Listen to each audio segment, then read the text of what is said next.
Hey, listen up. You could go listen to the same old boring radio. You know, the same 5 songs 50 million times a day. You could zone out to your favorite MP3. Till can't get that ringing out of my head. I'm sure you heard all the drone podcast mumbo jumbo. I'm here to do my radio show. Don't you deserve more for your hard-earned money? On Teal Time Radio, you get entertainment value. We take pride in our shows and don't release junk you won't find anywhere else. So if you're a die-hard Jags fan like me, or a reality TV nut like my old lady, or a non-stop gamer like my son, you want the best entertainment your money can buy. Heck yeah! So give us a chance. We will make you laugh yourself right off your chair. And isn't that what life is about? Having a good time, listening to something you love. So sit back, relax, and have a cold one. And be sure to join us on Teal Time Radio, the only Wizard Media podcast app that really knocks your socks off. New stuff added nearly every day. Check back often. Guaranteed you won't find more content anywhere for under $2.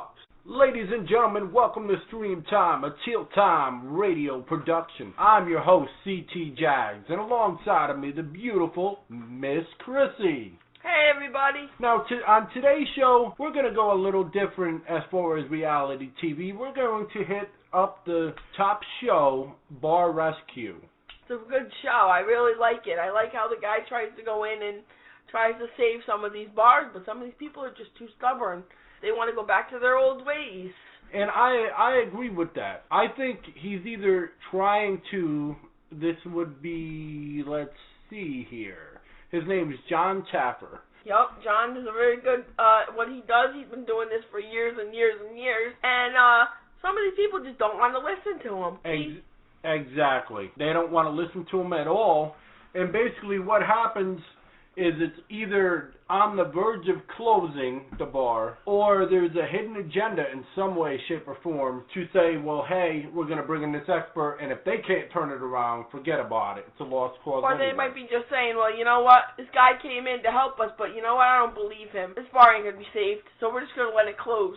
Just let him do what he's got to do, which is sad because John puts all his time and effort into this show, you know, to get the bars up nice. He even teaches them how to cook. He redoes their bars. He does everything he can to help these people, and they just don't seem to want the help. Exactly. You know, I'm going to talk about this one episode that sticks out, was when they had this pirate bar. And I don't have anything wrong with the pirate bar. Yeah, it was by some corporate, you know, bunch of corporate buildings and whatnot. And I understand, you know, when John came in, he, you know, was trying to change it to something that the corporate world would accept. Exactly, but I don't necessarily think how he went about it was the right way. Maybe he could have changed it to something they all could have agreed on or something, but a pirate bar made no sense in that part of town, and the cook couldn't even cook. What is that? I wouldn't eat that garbage that he was feeding people.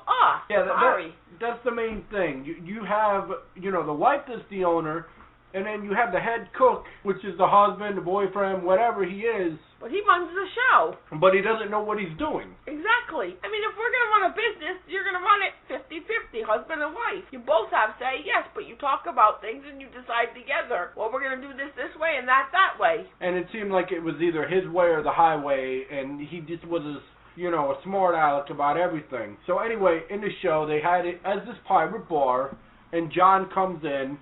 And, you know, he sees the things that's wrong. Well, first, you know, it's a pirate-themed bar in the middle of corporate America, basically, with all them corporate buildings right around. And it seemed, you know, it had a lot of potential. But as every show is shown, that even though you bring in the right people and you try to train people to do the right thing, if people aren't willing to listen or aren't willing to, you know, sacrifice, which the lady stated, you know, from the get-go, she wasn't willing to change. At that point, me being John, I would have pulled out and said, forget it. Just pulled the plug, exactly. I would have said, you know what? Okay, then. Your bar's closed as of right now. End of story. I'm not wasting my money, they wasting my time, nothing. Exactly, because it only ended up a health code violation anyway. Exactly. It was the most awful food. It was dirty looking. That bar looked nasty. If I walked in that bar, I'm sorry, but I would have walked right back out. Did you see how dirty that bar looked? It was crazy. That kitchen was nasty. Ugh. It was absolutely crazy. It gave a new meaning to, dirt infested. I don't even know how it stayed open as long as it. I'm surprised they don't have cockroaches. Never mind dirt. I'm surprised there weren't cockroaches in that place. Exactly. And the funny thing is, you've got the bartenders that don't know how to make drinks. You've got the cooks that don't know how to make food. And then you run in this thing, saying pirate theme. Yes. Yahoy and all this, and even got people in character. That's wonderful, but it didn't seem like they had much customer service experience either. This is not Disney World. That's a Disney World thing. Disney World would be where the pirate theme would fit in, with Captain Hook and all of that. But this is definitely not Disney World. Come on, really, people? So anyway, John comes in, he does the best job he can, and they're not willing to work with him. They hire a new cook because evidently the husband or the boyfriend, whoever the heck he is, just can't cook. So they have him running back and forth from the tables and everything, and he's not happy with it, and I understand that it's his own thing, and, he can feel disrespected and whatnot, and who that are these people, trying to change us. But at the same token, I don't understand why he was unwilling to change at all, why he wouldn't pick up a cookbook or something. I would have asked John to hire somebody to help me then. I don't know how to cook. Teach me so I can make everything good and have people enjoy my bar. And then if I want to go back to the pirate team, thinking it works for me, at least you know how to cook better. I think the main thing was he just liked the fact of being in charge.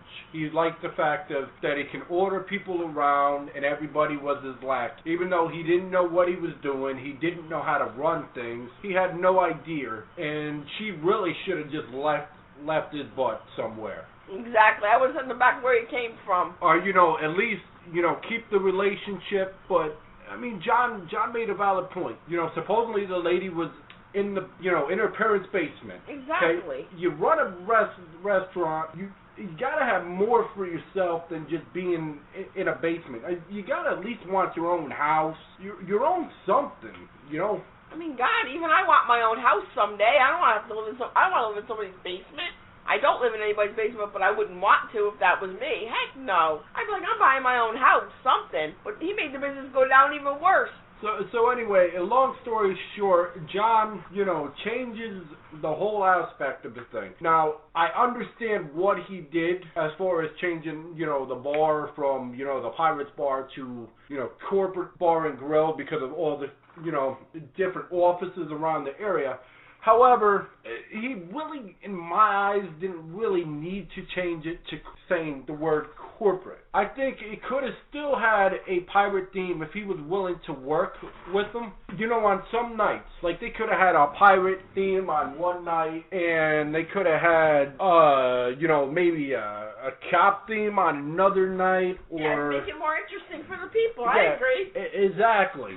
It just didn't make any sense to me. It seemed like John was tired of their, crap, and he wanted to do what he wanted to do to, increase profits and show, the rest of the world, well, either this bar, is good or it's trash. Exactly. But John should have worked with them more and said, hey, guys, how can we do this so that we're all happy and that we can run a successful bar? Like you said, I think the theme thing would be cool because if I was living in that area and I heard of a bar that had themes every night, a different theme, I'd be like, wow, I want to go there and see what theme they're going to have tonight. Yeah, exactly. Even if during the week, during lunchtime, you keep it, corporate and whatnot. Yeah, during the week, during lunch, exactly. Keep it corporate. But on the weekends, especially not in the afternoons, but maybe at night, every night have a different theme for like a Friday night, Saturday night, and Sunday night. Or, something like that. Why couldn't they change the name, in my eyes, to like Pirates Bay, Corporate Hangout, or something? Yeah. Something that, keeps the pirate name. But I do understand, as far as profit-wise, there really is no use for a pirate thing in the middle of a downtown where it's not all, crazy with different types of people. This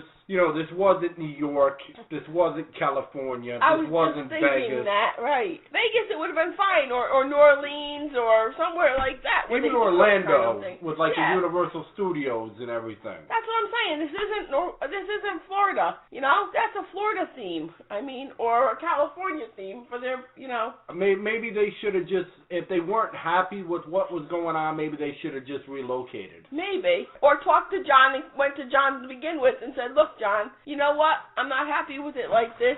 Can we do something so that everybody's happy? You, me, and corporate America. And the thing is, the ones I feel sorry about are, the wait staff that are busting their tails to adjust the things and trying to follow the right things just for John to change everything, and he changed it real nice. But after John leaves, 2 days later, from what I'm seeing, is it resorts back to the same old. Yep. Which basically states, which is the case in most of John's shows, you can soup up any car, but if it's a lemon, it's going to stay a lemon. It's going to remain that way, exactly. Well, you know what? That's a kick in the butt for John. That he went to all this trouble to help them, and then they did that to him. Well, that's kind of a kick in the butt, Yeah, I agree. It's absolutely crazy. You know what, though? I seen a different episode where they had this, cheeky bar. It was, I forgot the name of it at the time, but it was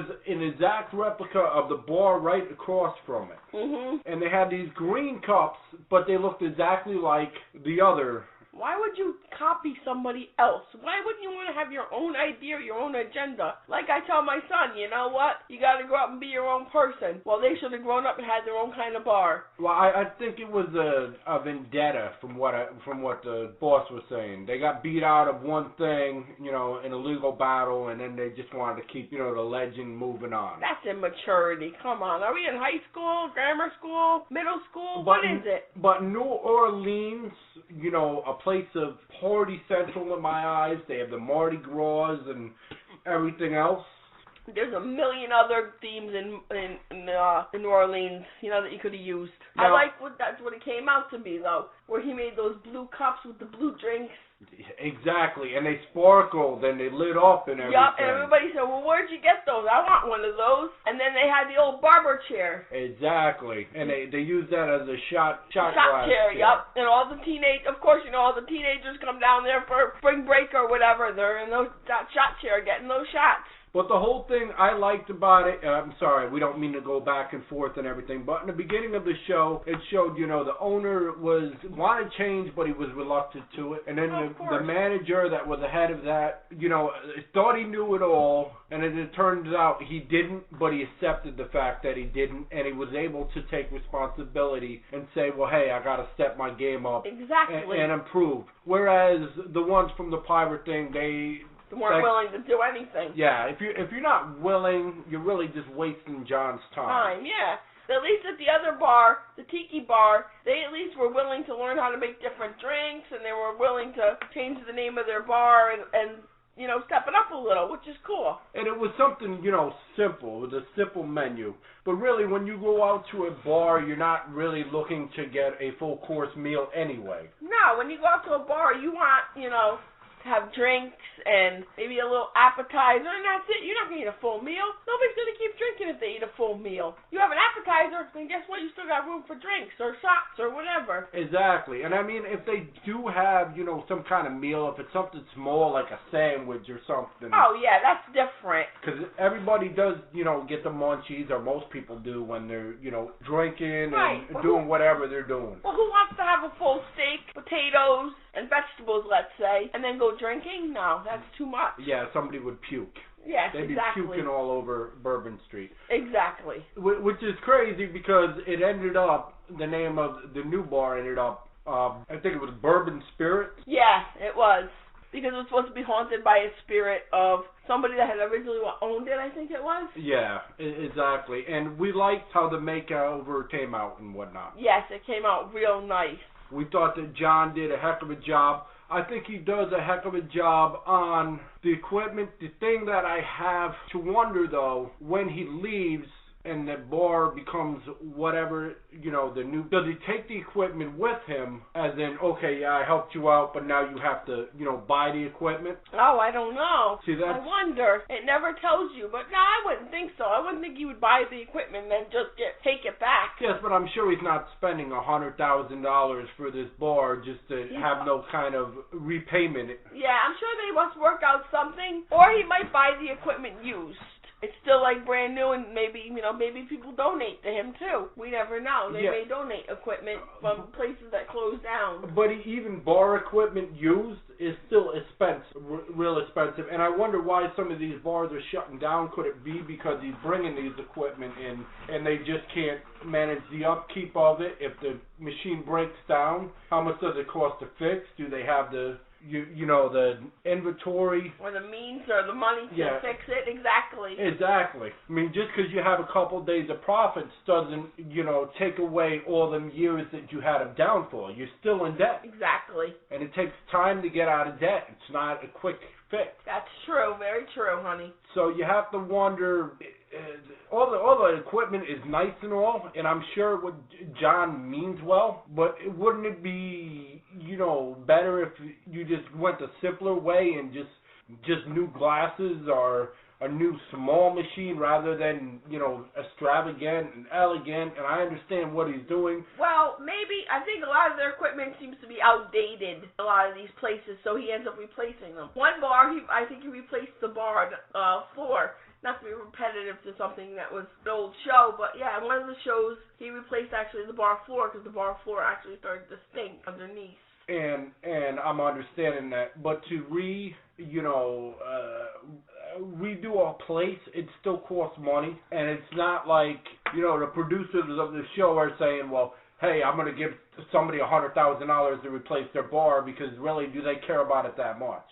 And maybe he may get donations from people too. But he does run his own. The show. He does run his own company, and he is a credential. So I'm not taking it out of no disrespect to John or anybody that he hires. Oh no, of course not. But the whole thing about the show, while it is legit, while he could save some, as you've seen in reviews and everything else, a lot of the places have closed down. But it's not really due to his fault. It's due to the fact of, if it's a lemon to begin with, it's going to stay a lemon. Exactly. And not only that, but it also has to do with people not wanting to help themselves. And not wanting to adapt to change. And when John leaves, they still have to, have some kind of organization skills. Exactly. I mean, if I had a bar and John came in and helped me and said to me, here, I fixed your bar, I changed the name, everything, I would be like, thank you, John, very much for all the help. Now, can you help me learn how to upkeep my bar if I didn't know how to? I need a little help organizing it. And maybe once they show me some organization skills, maybe it would help me with my bar if I had one. Exactly. But you have to wonder, like in any profession, somebody, when they come to an emergency situation, are going to resort back to what they know. You have to retrain yourself to do things differently, and that's hard to do. Exactly. But if your business is flatlining, you have to make adjustments to change. Exactly. Because it's still a business. Even though you want to do this to help people out or help yourself and your friends and blah, blah, blah, it's still a business. And if it makes no profit, it just stays in debt. Sad that some of these businesses go under, but, what are you going to do? You can't help people that won't help themselves. So the moral of the story is, while, we both love the show, I mean, I'm addicted to it. Every time that it comes on, I'm just sitting in front of the tube and just watching it, and I'm just amazed at the work he's done. You have to keep in mind that in reality, things take time, things take effort, and if somebody's not willing to put 120% after being taught something to change, it will not, prosper. Just because you had a few days of, great work is wonderful, but once them top chefs and top management leave, it's down to you. And if running your own business, and this is maybe a message to small business owners. Exactly. You need to come up with your own game plan to keep it afloat and keep it from going sour. Exactly. My father owns his own business, so I know what goes into a business. I'm watching him from the time I was a small child, so I know what goes into a business. A lot of hard work. A lot of hard work. A lot of missed weekends, missed birthdays, missed Christmases, missed holidays, You have to work. A bunch of dedication. It's just dedication, hard work, and for the most part, the profits only come after a certain amount of time. Even if you're remodeling, it's going to take at least a year minimum to get out of debt. Let me tell you something. My father moved from one place to another, and for the first, I think, 6 months to a year, he was still in debt for a while because he, just started up this new business in a new place, actually. It was the same business, but it was in a new spot. But, and it was still hard for him. But eventually he made, he started making more money and doing a little better. But in order to build the new rep after John is finished, he basically states two things. You're either going to follow what I just showed you, and you're going to prosper, but you're going to have to learn on your own, from here on out. This is on you. Right. Or you just brought an expert in, and it's not salvageable, even with the remodel, regardless of the cost, and that is grounds for a health inspector or whoever it is to come by and shut your business down because it's not working. Exactly. At that point, if you don't have the right management, you need to change management. If you don't have the right workers, you need to retrain workers. Yep. It's not personal, it's business. And in a business... Exactly. If you know that, your busboys aren't doing what they're supposed to, have somebody come in, pay the money, have them trained. Have your bartenders trained. Have your servers trained. Your cook, something to help yourself. Exactly. And that is the point of it all, and we hope you enjoyed another edition of Stream Time brought to you by Teal Time Radio. Please feel free to check us out on Twitter, CTJags, TealTimeRadio.com, on Amazon Marketplace, under Google Apps, or you can donate if you'd like. Feel free to leave us a suggestion, feedback, or a comment on any of them locations or at info@tealtimeradio.com. Thank you so much. Have yourself a good night.